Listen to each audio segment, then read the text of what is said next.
10, 12 years ago when we started Netflix, you know, the internet was still AOL dial-up. But we realized, wow, networks are just going to grow. And you know what's going to happen?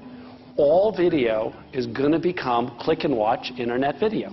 Everything. Reed Hastings has made a career out of anticipating the future. First in a software tool, then with the simple DVD and a 32-cent stamp. You won't find anybody who has more drive than Reed Hastings.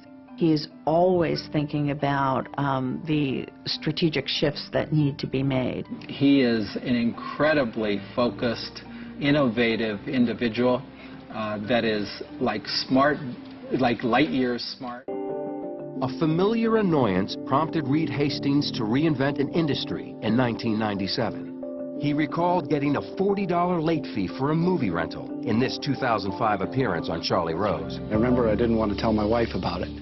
And I thought, oh, great, now I'm kind of compromising the integrity of my marriage over this late fee. So, of course, I did tell her about it. But it made me think I can't be the only one who is struggling with this late fee thing. And just started me thinking about the internet and DVDs and how something could work without late fees.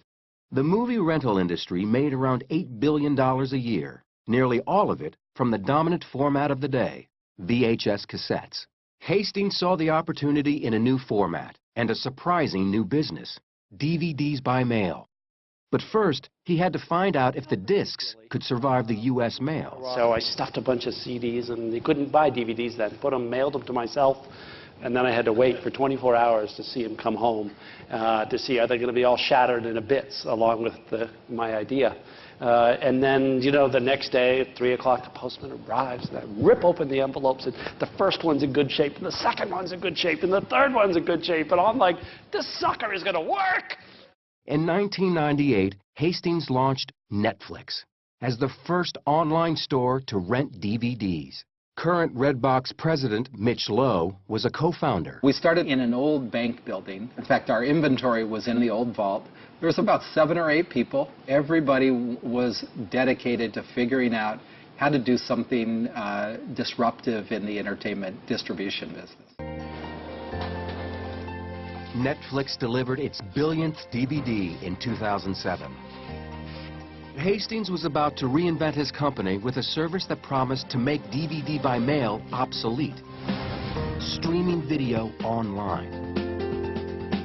It was what he had foreseen from the very beginning of Netflix. It just took a decade to arrive. If there's anything you would want to bank on, it's that technology will keep making bandwidth faster and cheaper. We don't watch movies on our PC.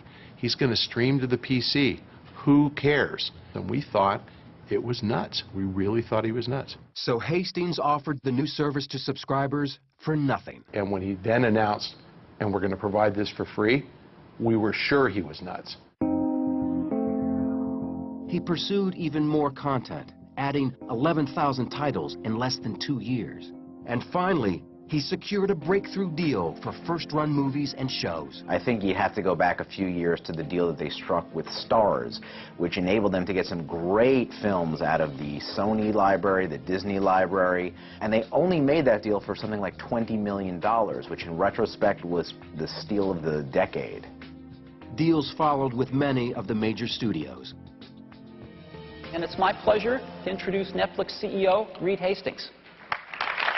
More impressive was how rapidly Netflix expanded the world of streaming to geek gadgets. The iPad's been a tremendous success for us. And almost every entertainment system on the planet. Roku boxes, set-top devices, Wi-Fi-enabled television sets, Blu-ray players. PlayStation 3 and the Xbox. So that wherever people are, they'll be able to get these movies and television shows streamed to them. Content and access drove phenomenal growth. By 2011, subscribers hit 20 million, and Hastings planned a dramatic expansion all over the world, though he wouldn't reveal any details. No, I can't say. Our view is it will work around the world, and over the next 3 to 5 years, we will try to get everywhere.